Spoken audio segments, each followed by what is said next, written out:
എനിക്ക് അനീഫ് കെനെ ഏറ്റവും ഇഷ്ടപ്പെടുന്ന കാര്യം എന്താ അറിയോ, എനിക്കൊന്നും മറ്റാർക്കും അത് ചെയ്യാൻ പറ്റുന്ന എനിക്ക് തോന്നിയിട്ടില്ല.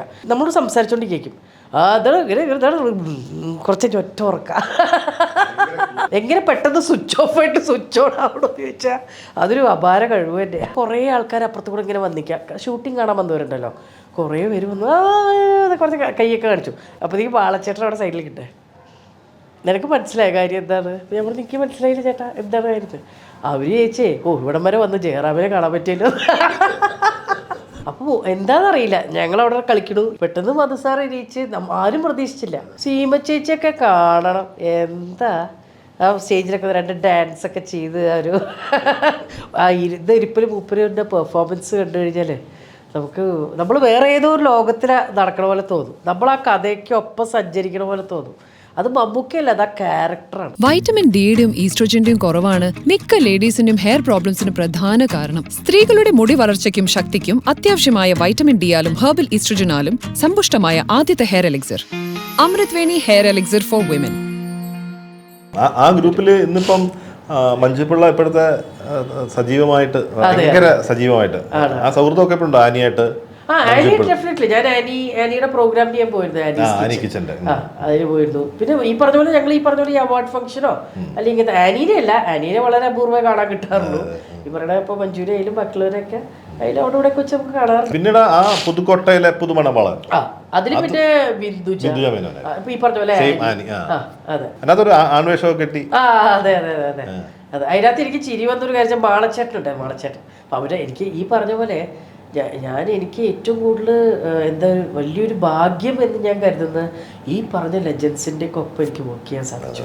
പപ്പു ചേട്ടനായാലും മാളച്ചേട്ടനായാലും എല്ലാവരും, കാരണം ഇപ്പോൾ തിലകൻ ചേട്ടനായാലും എല്ലാവരും ആയിട്ട് നമ്മളുടെ അപ്കമ്മിങ് ആ ഒരു ടൈം ആയിരുന്നെങ്കിൽ പോലും നമുക്ക് നമ്മളുടെ ജേണി എല്ലാം ഇവരൊപ്പമാണ്. അപ്പോൾ അവരുടെ ആ ഒരു ആക്ടിങ്ങിൻ്റെ രീതി എല്ലാം നമുക്ക് എന്താ പറയുക, ലൈക്ക് എ സ്റ്റുഡൻറ്റ് നമുക്കത് വീക്ഷിക്കാൻ സാധിച്ചു, കുറേ നമുക്കത് എംബൈബ് ചെയ്യാൻ സാധിച്ചു. അതെന്ന് പറയുന്നത് വലിയൊരു ഭാഗ്യമല്ലേ. ഇതിപ്പോൾ എനിക്ക് തോന്നുന്നില്ല ഇപ്പോൾ വരുന്ന ആർക്കും ആ ഒരു ഭാഗ്യം ഉണ്ടായിട്ടുണ്ടാവില്ല, ബേസിക്കലി പറഞ്ഞു കഴിഞ്ഞാൽ. അതെ മാളച്ചേട്ടനാര് അപ്പം അന്ന് ഞാൻ ഈ മീശയൊക്കെ വെച്ചിങ്ങനെ ഇരിക്കുക, അപ്പോൾ റെഡി ആയിട്ടിരിക്കുക. അപ്പോൾ എന്നോട് റാഫിക്ക വന്നിട്ട് പറഞ്ഞു, നിനക്ക് വലിക്കാൻ അറിയോ? ഞാൻ പറഞ്ഞു വലിക്കാനാ, എന്ത് വലിക്കാൻ? സിഗരറ്റ് വലിക്കാൻ അറിയോ? അത് പിന്നെ എനിക്കതല്ലേ പണി. അപ്പം അതല്ല, ഈ സീനിന് വേണ്ടി ചെയ്യണം, അകത്തേക്ക് പോകാൻ എടുക്കട്ടെ, പുറത്തേക്ക് ഇടാം. അത് എടുത്തപ്പോൾ തന്നെ എനിക്ക് ചുമ വന്നിട്ട് കുറച്ച് ഭയങ്കര കഷ്ടത്തിലായിരുന്നു. അപ്പോൾ ഇതൊക്കെ റെഡി ആയിട്ടിരിക്കുക. അപ്പോൾ ഞാൻ വെയിറ്റ് ചെയ്യാം. അപ്പോൾ കുറേ ആൾക്കാർ അപ്പുറത്ത് കൂടെ ഇങ്ങനെ വന്നിക്കുക, ഷൂട്ടിങ് കാണാൻ വന്നവരുണ്ടല്ലോ, കുറേ പേര് വന്നു കുറച്ച് കൈയൊക്കെ കാണിച്ചു. ഞാൻ വീഴ്ച എന്നോടാണ്, അപ്പോൾ ഞാനത് കൈയൊക്കെ കാണിച്ചോണ്ടിരിക്കുക. അപ്പോൾ നീ വാളച്ചേട്ടൻ അവിടെ സൈഡിൽ കിട്ടേ, നിനക്ക് മനസ്സിലായ കാര്യം എന്താണ്? ഞാൻ എനിക്ക് മനസ്സിലായില്ല ചേട്ടാ, എന്താണ് കാര്യം? അവർ ചോദിച്ചേ, ഇവിടം വരെ വന്ന് ജയറാമിനെ കാണാൻ പറ്റിയല്ലോ. ഈ ലുക്കൊക്കെ കണ്ടിട്ടെ അതാണ് അവരുടെ ആശ്വാസം, അതാണ് അവർ കൈ കാണിച്ചത്. നിനക്ക് പിടിയിട്ടില്ലല്ലേ? അതാണ് അവരൊക്കെ ഉള്ളപ്പോൾ ഒരു മൊമെന്റ് എന്താ വെച്ചാൽ അവരുടെ കഥകളും അവരുടെ ഓരോ കാര്യങ്ങൾ അതെന്ന് വെച്ചാൽ അവരും ഓരോ കാലഘട്ടങ്ങൾ കടന്നിട്ടാണ് ഇവിടേക്ക് വരണേ. അപ്പം അതൊക്കെ കേൾക്കാൻ എന്ത് രസമാണ്. നമുക്ക് സമയം പോണേ അറിയില്ല. ഇപ്പം പിന്നെ ആൾക്കാർ നോക്കിയാൽ ഫുൾ ടൈം ഫോണിലും ക്യാരവാനും മറ്റ് സംഭവങ്ങളൊക്കെയാണ്. അന്നൊന്നും അതല്ല, എല്ലാവരും കൂട്ടായി ഇരുന്ന് ചുറ്റിനും ഇരുന്ന് ഭക്ഷണം കഴിക്കൽ തൊട്ട് എല്ലാ കാര്യങ്ങളും സംസാരിക്കലും അതൊരു അറ്റ്മോസ്ഫിയർ എൻറ്റയർലി ഡിഫറെൻറ്റ്. എനിക്ക് തോന്നുന്നില്ല അത് നമുക്ക് തിരിച്ചു കിട്ടും. പുരുഷനെ പോലെ അതേ കണക്ക് മുടിയൊക്കെ ബോബ് ചെയ്ത് അയ്യോ അതല്ല, അതൊരു ചേഞ്ച്. ഞാൻ എപ്പോഴും എൻ്റെ ഹെയർ സ്റ്റൈലാണ് എപ്പോഴും. പിന്നെ ഈ കൊറോണ ടൈം വന്നപ്പോൾ ഒരു പ്രത്യേകിച്ച് ഒരു പണി ഉണ്ടായിരുന്നില്ല. അപ്പോൾ ചോദിച്ചു ഇതൊക്കെ വെച്ചിട്ട് ഒരു ഫുൾ എടുത്തുള്ളതെന്ന് പറഞ്ഞ് ഫുൾ മുടി എടുത്തു, എൻ്റെ മകനും എടുത്തു. ഞങ്ങൾ അവരിപ്പോൾ ഞങ്ങൾ ശരി പിന്നെ വളർന്നാണ് ഈ കാണുന്നത്. അതെ, പരീക്ഷണങ്ങൾ തലയിലാണ്. നമ്മൾ ഈ ബോൾഡ് ആയിട്ടിരിക്കുക അങ്ങനെയൊക്കെ ഇരിക്കണമെന്നൊക്കെ ആഗ്രഹമുണ്ട്, ഡ്രസ്സൊക്കെ ഇട്ട് ഇങ്ങനെ. എങ്ങനെയല്ല, ഞാൻ എപ്പോഴും എങ്ങനെയാണ്, ഞാൻ നേരത്തെ മുതൽക്ക് എങ്ങനെയാണല്ലോ. അല്ല പെട്ടെന്ന് ഒരു ദിവസം പെട്ടെന്ന് കയറി ഇങ്ങനെ അങ്ങനെയൊന്നുമില്ല. ഇതൊക്കെ നമ്മളുടെ കംഫർട്ടബിൾ സോൺ അല്ലേ. നമുക്ക് എന്ത് കംഫർട്ടബിൾ ആണോ അത് വേറെ. അപ്പോൾ സൽവാർ ആണെങ്കിൽ സൽവാർ, ഇതാണെങ്കിൽ ഇത്, എനിക്ക് രണ്ടും ചേരും. അതുകൊണ്ട് അത് മറ്റുള്ളവർ പറഞ്ഞു കേട്ടതാണ്. സൽവാർ ഇട്ടാലും ഓക്കെയാണ്, ഇത് ഇട്ടാലും ഓക്കെയാണെന്ന് പറഞ്ഞു കേട്ടോട്ടെ അങ്ങനെ ആ ഒരു ഫ്ലോയിൽ പോടുന്നേ ഉള്ളൂ. അല്ല പ്രത്യേകിച്ച് ഇതൊന്നുമില്ല. എനിക്ക് I M so comfortable wearing this because നമ്മൾ ഈ ഓട്ടത്തിൻ്റെ ഇടയ്ക്കാണല്ലോ. അപ്പോൾ ഇറ്റ്സ് ലൈക്ക് കൂൾ. നല്ല ഫുഡിയാണെന്ന് കേട്ടോ. ഇല്ല, അതാണ് ആക്ച്വലി ദാറ്റ്സ് ദി ഓപ്പോ. അത് ബിക്കോസ് എനിക്ക് തോന്നുന്നു ഞാൻ ആ ടെലിവിഷൻ ഷോ ചെയ്തതിൻ്റെ ശേഷമാണ് എല്ലാവരുടെയും വിചാരം. അതുകൊണ്ടൊരു വലിയൊരു ഗുണം പ്ലസ് എന്ന് പറഞ്ഞാൽ ഡെഫിനറ്റ്ലി നമ്മൾ ടെലിവിഷൻ ചെയ്യുമ്പോൾ പ്രേക്ഷകർക്ക് കുറച്ചും കൂടെ അടുത്ത് നമ്മളായിട്ടുള്ള ഒരു, ഇപ്പോൾ സിനിമ ചെയ്യണ പോലെ കുറച്ചും കൂടി അടുപ്പം ഫീൽ ചെയ്യും.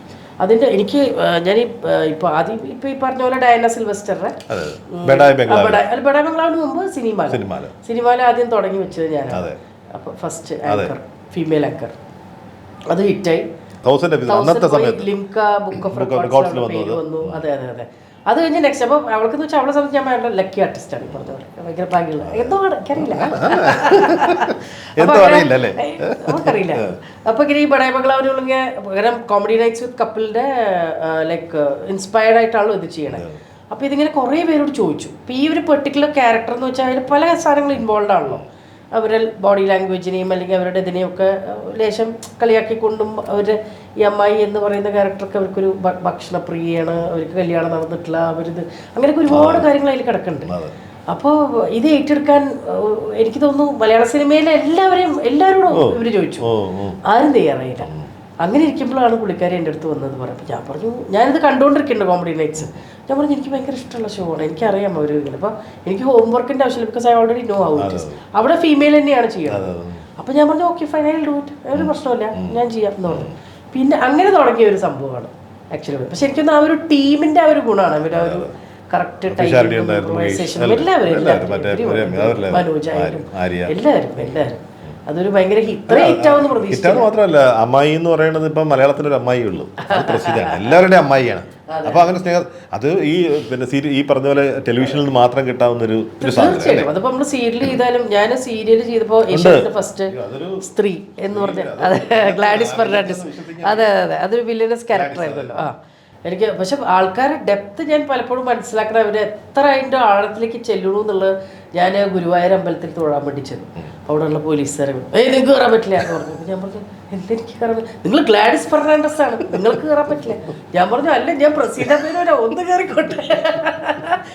പല സ്ഥലത്തും അതിൻ്റെ ഒരു ഇമ്പാക്റ്റ് കിടക്കുന്നതാണ് നമുക്ക്. അതുപോലെ ഇപ്പോൾ ഞാനിപ്പോൾ ഈ ബഡായി കഴിഞ്ഞിട്ട് പലപ്പോഴും ഞാൻ ഈ എയർപോർട്ടിൽ പലപ്പോഴും ഈ കുറേ ഗ്രൂപ്പ് ഇപ്പോൾ പല പ്രായത്തിലുള്ളവർ, അതായത് ചെറിയ കുട്ടികൾ തൊട്ട് മൂത്തവരായിട്ടും ഈ ടീനേജേഴ്സായിട്ടും എല്ലാവരും, ഈ വയസ്സായ അപ്പൂപ്പനും അമ്മൂമ്മയൊക്കെ ഉണ്ടല്ലോ, അവരൊക്കെ ഒരു പ്രാവശ്യം ഒരു ഗ്രൂപ്പ് ഒരു അപ്പൂപ്പനും അമ്മ ഇങ്ങനെ പാസ് ചെയ്ത് പോയി. എന്നിട്ട് അവരോട് ഒരു ഭാഗത്ത് നിന്നിട്ട് ഇങ്ങനെ തിരിഞ്ഞു നോക്കി. അപ്പം ഞാനിങ്ങനെ നോക്കിയപ്പോൾ അവരിങ്ങനെ ഇങ്ങനെ കാണിച്ചു, ഞാനിങ്ങനെ ഇങ്ങനെ കാണിച്ചു. ശരി, അത് കഴിഞ്ഞ് ഞാൻ നോക്കിയപ്പോൾ 4-5 പേര് വരുന്നു. എന്നിട്ട് ഇത് നമ്മുടെ എന്നിട്ട് ഇവർ നിന്ന് ചിരിക്കുക. ഒരു 10-20 മിനിറ്റ് ഇവർ നിന്ന് ചിരിക്കുക. എനിക്കാണെങ്കിൽ ഈശ്വര എന്താ ചെയ്യേണ്ടതെന്ന് അറിയില്ല. പക്ഷെ അവരുടെ സന്തോഷമാണ്. നിങ്ങൾ ഞങ്ങളുടെ ഒറ്റപ്പെടൽ ഞങ്ങൾക്ക് ഇല്ലാതാക്കുന്ന ഒരു നിമിഷം, ഒരു സമയം എന്ന് പറയുന്നത് നിങ്ങളെ ഇതിൽ കാണുമ്പോഴാണ്, ഈ പ്രോഗ്രാം കാണുമ്പോഴാണ്. അപ്പൊ അത് എനിക്കൊന്ന് ആസ് ആൻ ആർട്ടിസ്റ്റ് നമുക്ക് കിട്ടുന്ന ഏറ്റവും വലിയൊരു അംഗീകാരം, വലിയ കോംപ്ലിമെന്റ്. നമ്മൾ കുറച്ചുപേരെ ചിരിപ്പിക്കാൻ സാധിച്ചു എന്ന് പറയുന്നത് വലിയൊരു കാര്യം. അവരുടെ മനസ്സിൽ അത് ഉള്ളതുകൊണ്ടാണല്ലോ പെട്ടെന്ന് ചിലവര് പ്രസീത എന്ന് പറഞ്ഞിട്ട് തന്നെയാണ്. കാരണം ചിലവർക്ക് അറിയാലോ, അവർക്ക് ഒന്നും തോന്നരുത് എന്നൊക്കെ പറഞ്ഞിട്ട് അങ്ങനെയൊക്കെ വരാം. But so sweet of them അല്ലെ, പ്രേക്ഷകരുള്ളോണ്ടല്ലേ നമ്മളുള്ളത്. അല്ലെങ്കിൽ പിന്നെ നമുക്ക് എന്തൊരു ഇത്തരം അനുഭവങ്ങൾ അമ്മായിയായിട്ട് ചെയ്യുമ്പോൾ എന്തെങ്കിലും രസമുള്ള അനുഭവം ഉണ്ടായിട്ടുണ്ടോ ഷോയ്ക്കുള്ളിലോ? ഷോവിൻ്റെ ഉള്ളിൽ നല്ല രസകരമായിട്ടുള്ള കാര്യം, അതായത് ഈ ഷോയിൽ ഡാൻസ് സീക്വൻസ് കണ്ടിട്ടുണ്ടാവില്ല, ഞാൻ ഡാൻസ് ചെയ്യണം. ഇതൊന്നും നേരത്തെ കൂട്ടി പറയണല്ല, ഇതൊക്കെ ആ സമയത്ത്, അതായത് ഞാൻ ഡ്രസ്സ് ചെയ്ത് അവിടെ വന്നാൽ എനിക്കറിയാം എന്തൊരു ഇത് ഗസ്റ്റിൻ്റെ എൻട്രി ആണ്, അപ്പോൾ കുറച്ച് പാട്ടും ഇതൊക്കെ ഉണ്ടാവും. പക്ഷെ അപ്പം ഞാനാണ് ഡാൻസ് ചെയ്യുന്നത് എനിക്കറിയില്ല. ഞാൻ അവിടെ ചെന്ന് കഴിഞ്ഞാൽ ഡയന ആ പാട്ടിന്, അപ്പോൾ ഞാനിങ്ങനെ നോക്കും എന്തിന് പ്രസിദ്ധ ഡാൻസ്, ഞാനെന്താ റെക്കോർഡ് ഡാൻസറാ, എന്ത് ഡാൻസ് എന്ന് പറയുമ്പോൾ ഡാൻസ് ചെയ്യാൻ. പക്ഷെ എങ്ങനെയൊക്കെയോ അപ്പോൾ ഈ ഡാൻസേഴ്സും ഒപ്പം ഉണ്ടല്ലോ, അവരാണെങ്കിൽ ഭയങ്കര സ്റ്റെപ്പൊക്കെ പഠിച്ച് ഭയങ്കര ഇതിലിരിക്കണേ. എനിക്കുണ്ട് വല്ല സ്റ്റെപ്പും വരില്ല, ഒരു സ്റ്റെപ്പും വരില്ല. ഞാൻ എന്നിട്ട് അവരോട് പോയി എൻ്റെ നോക്കി പഠിക്കണ്ട, നിങ്ങൾക്ക് എന്താ ചിരിച്ച് നിങ്ങൾ ചെയ്തോ, എനിക്ക് തോന്നണൊക്കെ ഞാൻ ചെയ്യും പറഞ്ഞ്. പക്ഷെ ഈ താളബോധം എന്ന് പറയുന്ന സാധനം നമുക്ക് എവിടെയോ ഉള്ളതുകൊണ്ട് അതെങ്ങനെയൊക്കെയോ കറങ്ങി തിരിഞ്ഞ് അത് ശരിയാവും, കറക്റ്റ് ഇതിൽ വന്നു വീഴും. അങ്ങനെ ഡാൻസറായി, പാട്ടുകാരിയായി, എന്തൊക്കെയായി. പാട്ടിന്റെ കാര്യം പറയുമ്പോഴാണ് ഒരു വശം പെട്ടെന്ന് ഏതൊരു പാട്ടും ഇഷ്ടമുള്ള ഏതെങ്കിലും പാട്ട്, ഇപ്പം ഏതൊരു പാട്ടെന്ന് രാവിലെ കേട്ടത് ഞാനങ്ങ് പാടി. ഈ പാട്ട് പാടിക്കഴിഞ്ഞത് ഇപ്പുറത്തെ സൈഡിൽ ഇവരെല്ലാവരും ഇരിക്കണ്ടോ, ബാക്കി മനോജും ബാക്കി എല്ലാവരും കക്കാന്ന് പറഞ്ഞ് ചിരി. അപ്പം ഇതൊക്കെ കഴിഞ്ഞാൽ ഞാൻ അവിടെ പോയിട്ട് നിങ്ങൾ എന്തിനാണ് ചിരിക്കണേ എന്ന് ചോദിച്ചേ. പറയാം എൻ്റെ ചേച്ചി ആ പാട്ട് എഴുതിയ ലിറിക്സുകാരൻ ഈ ചേച്ചി പറഞ്ഞൊക്കെ കേട്ടിരുന്നെങ്കിൽ അയാൾ തല തല്ലി ചത്തുണ്ടോ. കാരണം പൊട്ട തെറ്റ്, ഫുൾ കോൺഫിഡൻസിൽ അത് കട്ട് ചെയ്തില്ല, അതും അതേപോലെ തന്നെ കൊടുക്കും. അപ്പൊ പിന്നെ എന്ത് പറയാനാ. അതാണല്ലോ നമുക്ക് എപ്പോഴും എന്ത് തരണോ അതിനനുസരിച്ച് ഒപ്പം നിൽക്കാന്നുള്ള സംഭവം ഉണ്ടല്ലോ. കൗണ്ടറിന്റെ രണ്ട് ആശങ്കമാരാ അല്ലേ? രമേശും ഏറ്റവും കൂടുതൽ മുകേഷ് ചേട്ടൻ. പിന്നെ മുകേഷ് ചേട്ടൻ്റെ കഥകളൊക്കെ കേട്ട് കഴിഞ്ഞാൽ നമുക്ക് നമ്മൾ ഇൻസ്പയർഡ് ആയിപ്പോ നമ്മൾ ഇങ്ങനെ ഇരുന്ന് പോവും. നമ്മൾ പറയില്ല ഓരോരുത്തർ ചിലപ്പോൾ പറയുന്നൊക്കെ വേറെ, ചിലപ്പോൾ ഉണ്ടാക്കി പറയുന്ന കഥകളായിരിക്കാം, ചിലപ്പോൾ വേറെ ഇങ്ങനെ സംഭവിച്ചു അങ്ങനെ സംഭവിച്ചു എന്നൊക്കെ പറയണായിരിക്കാം. ഇതെല്ലാം പറഞ്ഞിട്ട് പുള്ളി പറയും ഇതൊക്കെ വെറുതെ പറഞ്ഞു, ഇതൊന്നും ഉള്ള കാര്യമല്ല. അപ്പോഴും നമ്മൾ അതൊന്നും അല്ല ബാക്കി പറയാം. മധുസാറിന്റെ ഒരു ഷോയിൽ ഉണ്ടായിരുന്നില്ലേ? മധുസാർ ഷീലാമേടായിരുന്നോ? രണ്ടിലും ഉണ്ടായിരുന്നു. അതിനകത്ത് എന്തോ പിന്നെ ഒരു രസകരമായ സംഭവം നടന്നു ഞാൻ കേട്ടിട്ടുണ്ട്. മധുസാർ ഇതിൽ ഈ നമ്മൾ മധുസാർ സാധാരണ വന്നു കഴിഞ്ഞാൽ ഒരു ഭാഗത്ത് ഇരിക്കുക എന്നൊരു വർത്തമാനം പറയാം, അങ്ങനത്തെ സംഭവമുള്ളൂ. പക്ഷെ അന്ന് മൂപ്പര ആ പാട്ടാട്ടെ പെണ്ണാളി പെണ്ണാളി ആ സാരട്ടെ. അപ്പോൾ എന്താണെന്നറിയില്ല, ഞങ്ങളവിടെ കളിക്കണു ഈ പറഞ്ഞ പോലെ തന്നെ ഈ എടുത്ത് കളിക്ക് ഈ സാധനം നടക്കണേ കളിക്കണു. പെട്ടെന്ന് മധുസാർ എണീച്ച് ആരും പ്രതീക്ഷിച്ചില്ല. അങ്ങനെ എണീച്ചൊരു വട്ടമൊക്കെ കറക്കി ഇങ്ങനെയൊക്കെ നിന്ന് ഒരു നല്ല ജോളി ഗുഡായിട്ട് പോയി. നമ്മൾ ശരിക്കും എൻജോയ് ചെയ്തു. അദ്ദേഹം എപ്പോഴും ഈ ഷോയിൽ വരുമ്പോഴും അല്ലാതെ നമ്മൾ സ്റ്റേജ് ഷോസ് ചെയ്യുമ്പോഴൊക്കെ അതല്ലാതെ ഞങ്ങൾ സ്റ്റേജ് ഷോസിനും പോകാറുണ്ടല്ലോ. അപ്പോൾ അവിടെയും മധുസാർ ഗസ്റ്റായിട്ട് വരുമ്പോഴൊക്കെ പറയും ഞാൻ കുറച്ച് നേരം ഇരിക്കുള്ളൂ. ഞങ്ങളൊരു അബുദാബി ഷോന് പോയിരുന്നു, അത് എൻ്റെ തന്നെ ഷോ ആയിരുന്നു. അപ്പോൾ അത് പോയപ്പോൾ അന്ന് മധുസാർ അതുപോലെ സീമ ചേച്ചി, ഇപ്പോൾ സീമ ചേച്ചി വിധുബാല ചേച്ചി ശ്രീലത ചേച്ചിയൊക്കെ അവരെയൊക്കെ ഫെലിസിറ്റേറ്റ് ചെയ്യണ അപ്പുറം ഇവരെയൊക്കെ മറ്റേ സ്കിറ്റിനും ഞങ്ങൾ ഉൾപ്പെടുത്തി. മധുസാറിന് മാത്രം സ്കിറ്റിൽ കയറാൻ പറ്റില്ല. അപ്പോൾ അങ്ങനെ പണ്ടത്തെ കാലത്തെ മറ്റേ ജയനും മറ്റേ ജോസ് പ്രകാശ് സർ അങ്ങനത്തെ സ്കിറ്റായിരുന്നു പഴയ കാലത്തെ. സീമ ചേച്ചിയൊക്കെ കാണണം, എന്താ ആ സ്റ്റേജിലൊക്കെ രണ്ട് ഡാൻസൊക്കെ ചെയ്ത് ഒരു പണ്ടത്തെ സോപ്പ് പെട്ടി. മധുസാർ അത് ഫുള്ളിരുന്ന് കണ്ടു. ആദ്യം കുറച്ചേ കാണുള്ളൂ വയ്യാതൊക്കെ പറഞ്ഞു, പക്ഷെ ഫുള്ളിരുന്ന് കണ്ടു. അതാണ് അവർക്കൊക്കെ ആ ഒരു ഇതാണ്, they just love to see things. അതാണ് ആ കാലഘട്ടം കൂടെ പറയുമ്പോൾ. പിന്നെ രവികുമാർ സാർ ഉണ്ടായിരുന്നു, അവരെല്ലാം പണ്ടത്തെ. പിന്നെ ദാറ്റ് വാസ് എ ബിഗ് ഭയങ്കര സക്സസ്ഫുൾ ഷോ ആയിരുന്നു. ഓർക്കാൻ വളരെ ഇതുള്ളത് നമ്മുടെ പത്രത്തിലെ സീരിയസ് ക്യാരക്ടർ. അതെ ഒരു നമ്മുടെ സഭാപതി മോണിക്ക ഡേവിഡ് സഭാപതി, അനീഫ്കയുടെ മോള്. അതെ അതെ മോണിക്ക ഡേവിഡ് സഭാപതി. അതെനിക്ക് തോന്നുന്നു താങ്ക്സ് ടു രഞ്ജിയേട്ടൻ, രഞ്ജി പണിക്കർ ജിയാണ് അത് എഴുതിയത്. അത് ഈ പറഞ്ഞ പോലെ എങ്ങനെ എന്ന് ചോദിച്ചു കഴിഞ്ഞാൽ ഞാനൊരു വേറൊരു പടത്തിന് പോയപ്പോൾ അവിടെ എന്തുകൊണ്ടോ എനിക്കറിഞ്ഞോ എന്തോ നടന്നു. ഞങ്ങൾ ഹോട്ടലിലെത്തി, അത് കഴിഞ്ഞ് ഇന്ന റോളാണ് എന്നൊക്കെ പറഞ്ഞ് എല്ലാം റെഡിയാക്കി. പക്ഷേ ലാസ്റ്റ് മിനിറ്റിൽ എന്തൊക്കെയോ ചേഞ്ചസ് അവിടെ നടന്നു, എന്താണെന്ന് അറിയില്ല. അപ്പോൾ തന്നെ I had to come back. I thought okay fine whatever it's okay. അപ്പോൾ അത് മൂപ്പർക്കും ഭയങ്കര വിഷമമായി, അതിന് വിളിച്ചിട്ടത് നടന്നില്ല എന്ന് കണ്ടപ്പോൾ പുള്ളി എനിക്ക് ഇപ്പുറത്ത് പത്രം അതൊരു അതെ കുറേ ചെയ്ത കൂട്ടത്തിൽ ഒരു പടം. അതെ തീർച്ചയായിട്ടും ആരെയും ഉപദ്രവിക്കാതിരിക്കുക. സംഭവിച്ച് ഇപ്പൊ ആരെയും കയ്യിലല്ലോ ചില കാര്യങ്ങൾ അങ്ങോട്ട് സംഭവിച്ചു പോവല്ലേ. അല്ല അല്ല അല്ല അല്ല അല്ല അല്ല അതല്ല വല്ല കുത്തി ചോദിക്കുക. അല്ല അതിനകത്ത് വേഷം തരാത്തോണ്ടാണ് ഇങ്ങനെ ഒരു അല്ലേ? അല്ല വേഷം ഉണ്ടായിരുന്നു, പക്ഷെ അത് ലാസ്റ്റ് മിനിറ്റിൽ അതിന് കുറച്ച് ചേഞ്ചസ് അവിടെ അതെ സംഭവിച്ചു. പക്ഷെ കുഴപ്പമില്ല നമുക്ക്. ശൈലിമാരെ എനിക്ക് കിട്ടിയത് ഇപ്പുറത്ത് വലിയൊരു സംഭവം. നല്ല വേഷമല്ലേ. ഞാൻ ആദ്യമായിട്ട് ജോഷി സാറിനൊപ്പം വർക്ക് ചെയ്യാണ്. ഈ പറഞ്ഞ പോലെ ആ പടം ഭയങ്കര സൂപ്പർ ഹിറ്റ് ആയിരുന്നു. അതിന് ഏറ്റവും വലിയൊരു കാര്യം എന്താ വെച്ചാൽ അതിന് മഞ്ജു ഉണ്ട്, മഞ്ജു വാര്യർ. മഞ്ജുവും ഞാനും തമ്മിൽ ഒരു സീൻ ഉണ്ടായിരുന്നു അതിൽ. പക്ഷെ എന്തുകൊണ്ടോ അത് പടത്തിൻ്റെ ലെങ്ത് കൊണ്ടോ എന്തോ എനിക്കറിയില്ല, ആ സീൻ കട്ടായി ചെയ്യാൻ പറ്റിയില്ല. അത് കഴിഞ്ഞ് എനിക്ക് തോന്നുന്നൊരു പത്രം കഴിഞ്ഞിട്ടെങ്കിൽ ഒരു 10-15 വർഷമായി കാണുമല്ലോ, 20 വർഷമായി കാണും. അത് കഴിഞ്ഞിട്ട് ഞാൻ മോഹൻലാൽ എന്ന് പറയുന്നൊരു സിനിമ, അതിൽ മഞ്ജുവായിട്ട് എനിക്കും മഞ്ജുവിനും കൂടെ കോമ്പിനേഷൻ. അപ്പോൾ അന്ന് നടക്കാതെ പോയ ഒരു ആഗ്രഹം ഈ പടത്തിൽ സാധിച്ചു. അതാണ് അത് പലപ്പോഴും നമ്മൾ പ്രതീക്ഷിക്കില്ലല്ലോ അതൊന്നും. അങ്ങനെയൊക്കെയുള്ള കാര്യങ്ങളുണ്ട്. ഈ നന്മയുള്ളവരുടെയൊക്കെ കാര്യങ്ങൾ ദൈവം സാധിച്ചു കൊടുക്കുന്നേ പല രീതിയിൽ. അതിങ്ങനെ ആയിരിക്കാം. അനീഫ് കടം ഒരു നല്ല സൗഹൃദം ഉണ്ടായിരുന്നില്ലേ? പിന്നെ തീർച്ചയായിട്ടും ഞാൻ തമിഴ് പടവും അഭിനയിച്ചിട്ടുണ്ട്. അനീഫ് കടം വാസലിലെ ഒരു വെണ്ണില എന്ന് പറയുന്ന പടം, അതിലും ഈ പറയുന്ന പോലെ ക്യാരക്ടർ റോളാണ്. പക്ഷേ അതിൽ പാട്ട് സീനിൽ അന്ന് ആദ്യമായിട്ടാണ് ഞാനൊരു തമിഴ് പടം ചെയ്യണേ. അത് അനീഫ് ഡെഫിനറ്റ്ലി അതൊരു വലിയ ലോസാണ് ആക്ച്വലി പറഞ്ഞാൽ. നല്ല സൗഹൃദം ഉണ്ടെന്ന് ഞാൻ കേട്ടത്. തീർച്ചയായിട്ടും എനിക്ക് അനീഫ് ഖാനെ ഏറ്റവും ഇഷ്ടപ്പെടുന്ന കാര്യം എന്താ അറിയോ, എനിക്കൊന്നും മറ്റാർക്കും അത് ചെയ്യാൻ പറ്റുന്ന എനിക്ക് തോന്നിയിട്ടില്ല. മൂപ്പര് ഈ നമുക്ക് ബ്രേക്ക് കിട്ടുമല്ലോ, ബ്രേക്ക് കിട്ടുന്ന സമയത്ത് ഇപ്പോൾ ബ്രേക്ക് കിട്ടിയാൽ ഒരു മണിക്കൂർ മാക്സ് അത്രയേ ഉള്ളൂ. ഈ സമയത്ത് അനീഫ് ഖാൻ നമ്മൾ സംസാരിച്ചുകൊണ്ട് കേൾക്കും,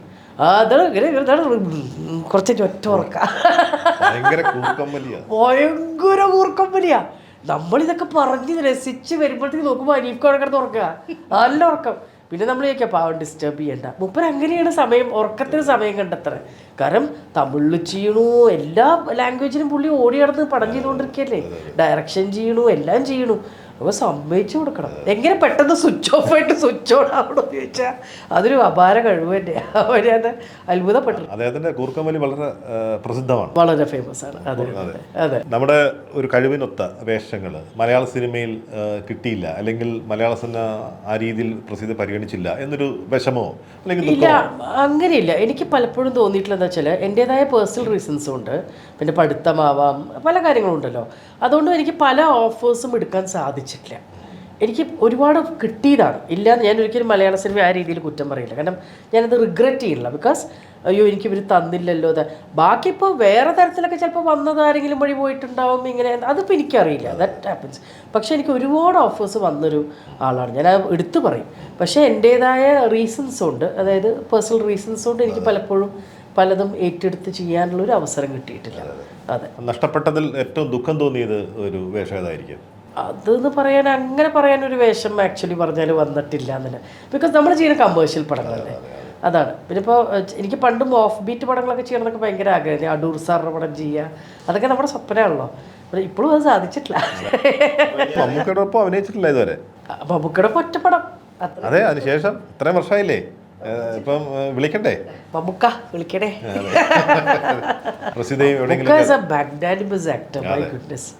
അത് പറയേണ്ട ആവശ്യമില്ലല്ലോ. നമ്മൾ എങ്ങനെ എന്താ പറയുക, ആ ഇരിപ്പിൽ മൂപ്പരിൻ്റെ പെർഫോമൻസ് കണ്ടു കഴിഞ്ഞാൽ നമ്മൾ വേറെ ഏതോ ഒരു ലോകത്തിൽ നടക്കണ പോലെ തോന്നും, നമ്മൾ ആ കഥയ്ക്കൊപ്പം സഞ്ചരിക്കണ പോലെ തോന്നും.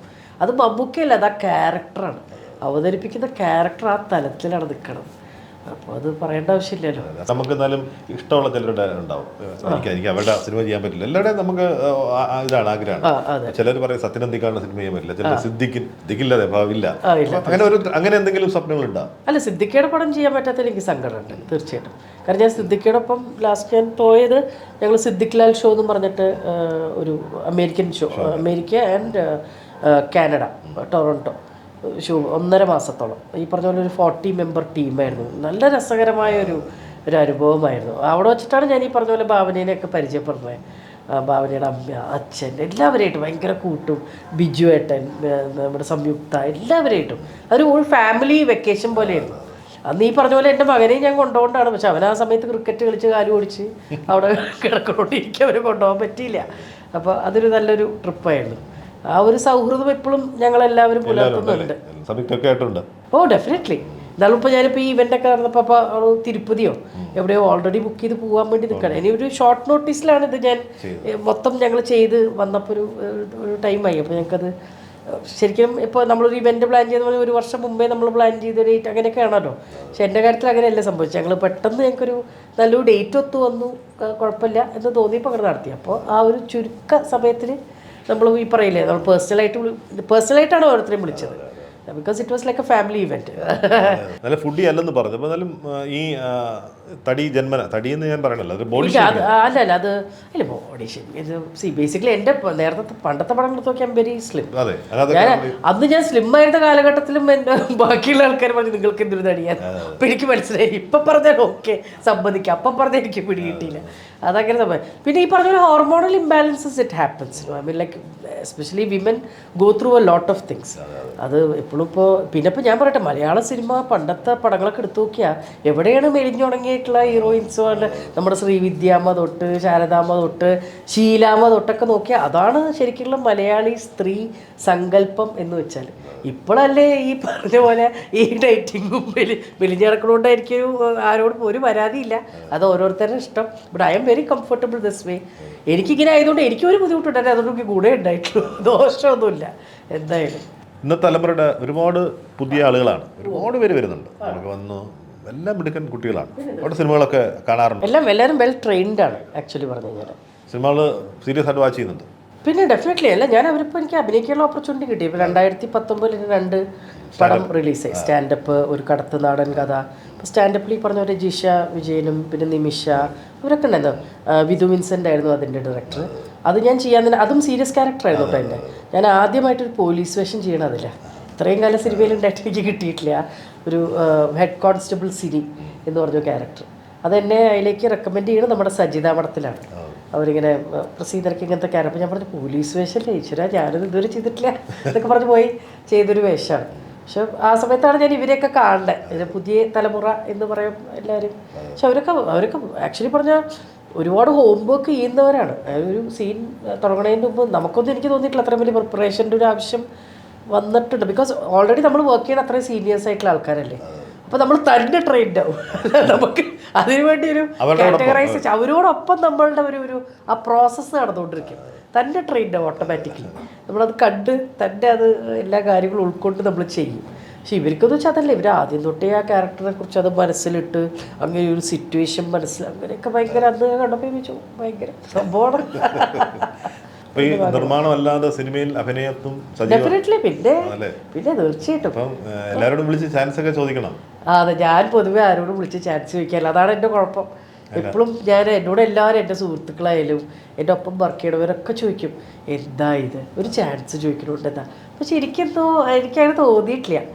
ഞാൻ ആ ചാൻസ് ചോദിക്കുമ്പോൾ എനിക്ക് മറ്റുള്ളവർക്ക് അതൊരു ബുദ്ധിമുട്ടായാലോ ഞാൻ ചോദിച്ചിട്ട്, അല്ലെങ്കിൽ എനിക്ക് പലപ്പോഴും തോന്നിയത് ഞാൻ എൻ്റെ സൗഹൃദത്തിന് എനിക്ക് അതിൻ്റെ ഒരു സ്വാതന്ത്ര്യം നമ്മൾ പറയും ഫ്രീഡം എടുക്കുക എന്ന് പറയുന്ന സംഭവം ഉണ്ടല്ലോ. അപ്പോൾ അത് ആലോചിക്കുമ്പോൾ എനിക്ക് ഇത്തിരി ടെൻഷനാവും. വേണ്ട എന്തിനാ വെറുതെ. അതാണ് പലപ്പോഴും എന്നെ ബ്ലോക്ക് ചെയ്തിട്ടുള്ള ഒരു കാര്യം. ബ്ലോക്ക് വേണ്ട, എന്തായാലും പ്രസിദ്ധയ്ക്ക് വേണ്ടി ഞങ്ങൾ ചോദിക്കാം. പ്രസിദ്ധ കൂടുതൽ നല്ല വേഷങ്ങൾ ചെയ്യാൻ ആഗ്രഹിക്കുന്നു. തീർച്ചയായിട്ടും മിടുക്കിയായ കലാകാരിയാണ് പ്രസിദ്ധ. എനിക്കൊന്ന് ഇനിയുള്ള രണ്ടാം വരവ് അല്ലെങ്കിൽ മൂന്നാമത്തെ വരവ് അല്ലല്ല കുറേ വരവുണ്ടായിരുന്നു ഇടയ്ക്കിടയ്ക്ക് ഇങ്ങനെ വന്നുകൊണ്ടിരിക്കുന്നത്.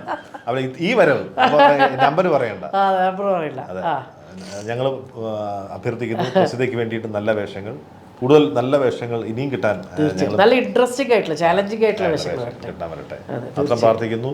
ഒരിക്കൽ കൂടി ആ പ്രൊഡക്ഷൻ ഹൗസിന് എല്ലാ നന്മകളും. Thank you so much. Thank you for the time.